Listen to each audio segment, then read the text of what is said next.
পড়ে এই জন্য নামাজ পড়ে। আবার কত মানুষ আছে নামাজ পড়ে, মানুষ যেন তার নামাজি কয়, মুসল্লি কয়, এই জন্য নামাজ পড়ে।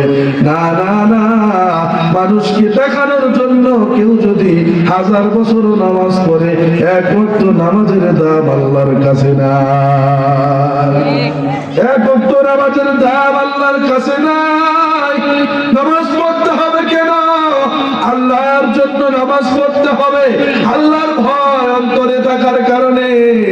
নামাজ পড়লে ওই নামাজের দাম আছে না নাই? জোরে বলেন আছে না নাই?